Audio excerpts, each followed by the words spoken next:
Hello, আমি পলাশ চন্দ্র রায়। আশা করি সবাই ভালো আছেন, সুস্থ আছেন এবং নিরাপদে আছেন। আজকে আমরা আলোচনা করার চেষ্টা করব যে দণ্ডবিধি রয়েছে ১৮৬০ সনের আইন। সেই আইনের সেকশন ৪৬ থেকে ৫২ এ পর্যন্ত আমরা আলোচনা করার চেষ্টা করব এবং এর সাথে আমাদের চ্যাপ্টার যে ২ রয়েছে সেই চ্যাপ্টার ২ শেষ হয়ে যাবে।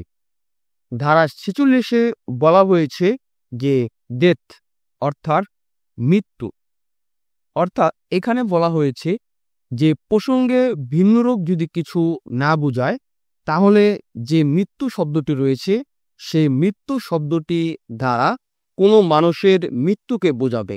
অর্থাৎ মৃত্যু শব্দটি এই আইনের যেখানেই থাকবে সেখানে যদি ভিন্ন কোনো অর্থ না বোঝায় বা ভিন্নতর কোনো কিছু না থাকলে তাহলে যে মৃত্যু হয়েছে এই মৃত্যু কথাটি দ্বারা কোনো মানুষের মৃত্যু হয়েছে বা কোনো মানুষের মৃত্যু হবে বা মানুষের মৃত্যু এই কথাটি বোঝাবে।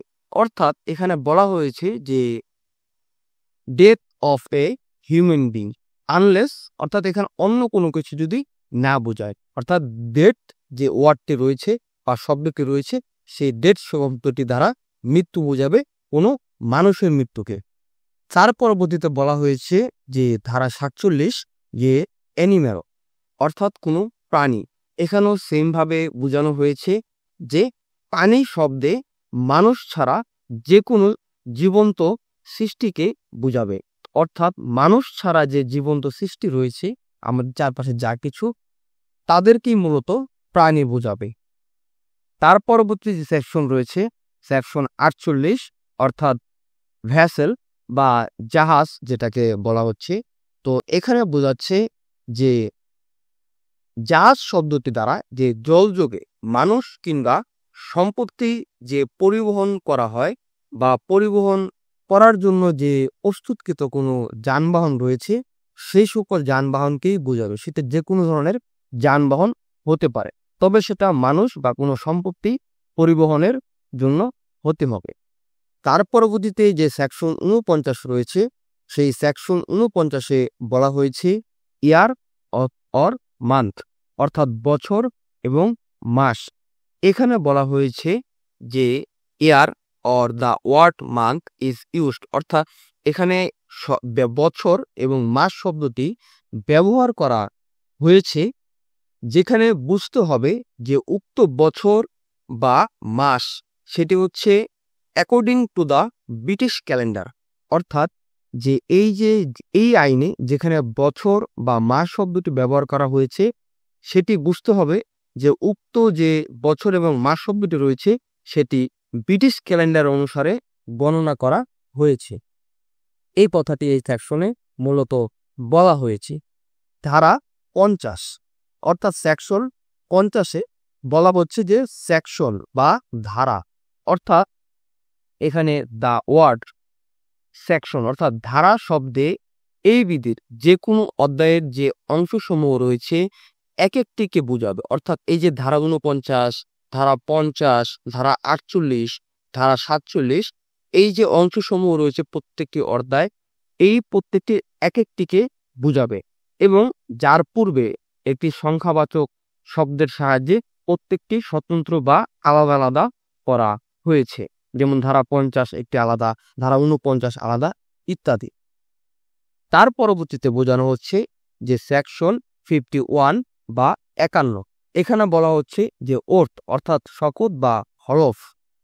এই হলফ কথাটি বলা হচ্ছে বা বোঝানো হচ্ছে যে আইন বলে প্রতিস্থাপিত যে কোনো একটি প্রতিজ্ঞা সেটা সরকারি কর্মচারীর সামনে গ্রহণীয় কিংবা কোনো বিচারালয়ে হোক বা না হোক সেটি প্রমাণের উদ্দেশ্যে ব্যবহৃত হবে এবং আইন বলে প্রয়োজনীয় বা অনুমোদিত যে কোনো ঘোষণাকে বোঝাবে। আশা করি আপনারা বুঝতে পেরেছি যে হলফ মানে হচ্ছে এমন কোনো একটি ঘোষণা যেটি আইন বলে কোনো একটি প্রমাণ এর উদ্দেশ্যে ব্যবহার করা হবে, তবে সেটি সরকারি কর্মচারী গ্রহণীয় এবং সেটা বিচারালয় হোক বা না হোক। তার পরবর্তী সেকশন যে রয়েছে সেটি হচ্ছে সেকশন ৫২ অর্থাৎ ৫২। এখানে বলা হচ্ছে যে গুড ফেথ অর্থাৎ সৎবিশ্বাস। এটি খুবই একটি গুরুত্বপূর্ণ শব্দ এবং এই গুড ফেথের জন্যই সামনে অনেকগুলো দেখতে পারবেন সেকশনে যে বুটফেট কথাটা রয়েছে বা সদ্বিষয়ের কথা রয়েছে, এবং এই কারণে অনেকে অপরাধী হয়, আবার অনেকে অপরাধী হয় না। কারণ এটি একটি খুবই গুরুত্বপূর্ণ একটি ওয়ার্ড, এবং এর ব্যাখ্যাটা অনেকটা এরকম যে এখানে বলা হচ্ছে যে যথাযথ সতর্কতা এবং মনোযোগ ছাড়া সম্পাদিত বা বিশ্বাসিত কোনো কিছুই সদ্বিশ্বাসে করা হয়েছে বা বিশ্বাস করা হয়েছে বলে বিবেচিত হবে না। অর্থাৎ আপনি যদি পর্যাপ্ত পরিমাণ সতর্কতা কোনো কাজ করতে গিয়ে এবং মনোযোগ সহকারে যদি না করেন, তাহলে সেটি সদ্বিশ্বাসে হবে না। সদ্বিশ্বাস বিষয়টি হচ্ছে এরকম যে আপনি কোনো একটি কাজ মনোযোগ সহকারে করছেন, কিন্তু সেটা পরবর্তীতে ভুল হয়ে গেল, সেটা সমস্যা নাই। অনেকটা হচ্ছে এই কথাটার অর্থই গুড ফেথ বা সদ্বিশ্বাস বোঝানো হচ্ছে। সেকশন 52 এর এ এবং এই দ্বিতীয় চ্যাপ্টারের বা দ্বিতীয় অধ্যায়ের সর্বশেষ সেকশন।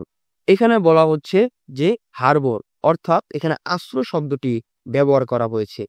এখানে বলা হচ্ছে যে এক্সেপ্ট ইন দা সেকশন 157 অর্থাৎ 157 and in section 130 in the case in which the harbor is given by the wife or husband of the person, অর্থাৎ এখানে বলা হচ্ছে যে 157 ধারা এবং 130 ধারা যে ক্ষেত্রে যে আশ্রয় ব্যক্তি হচ্ছে তার স্ত্রী অথবা স্বামী কর্তৃক আশ্রয় দেওয়া, এটি ছাড়া বা এটি ব্যতীত যে আশ্রয় শব্দটি বলতে কোনো ব্যক্তিকে আশ্রয়ে সেটা খাদ্য হতে পারে, পানীয় হতে পারে, অর্থ, পোশাক, যন্ত্রপাতি, অস্ত্রপাতি, গোলাবারুদ বা যে কোনো পরিবহনের মাধ্যমে সরবরাহ করা, এবং তাকে গ্রেপ্তার এড়ানোর লক্ষ্যে যে কোনো প্রকারের যে সহায়তা রয়েছে তা সকল কিছুই যে মানে এর সমতুল্য হোক বা না হোক, মানে সহায়তার অন্তর্ভুক্ত হবে। আশা করি আপনারা বুঝতে পেরেছেন সেকশন 46 থেকে 52 এ পর্যন্ত কি বলা হয়েছে। আমি অতি সহজ ভাষায় এবং আমার ভাষায় বলার চেষ্টা করেছি। তারপরে যদি বুঝতে সমস্যা হয়, আপনারা এই ভিডিওর নিচে কমেন্টে জানাতে পারেন, অথবা আমার যে ফেসবুক গ্রুপটি রয়েছে সেখানে আপনারা পোস্ট আকারে আপনার সমস্যাটি বলতে পারেন। আমি চেষ্টা করব আপনাদেরকে উত্তর দেওয়ার জন্য। ভিডিওটি এ পর্যন্ত দেখার জন্য অনেক অনেক ধন্যবাদ জানাচ্ছি। দেখা হবে নতুন কোনো ভিডিওতে। সে পর্যন্ত সবাই অপেক্ষা করুন। ধন্যবাদ সকলকে।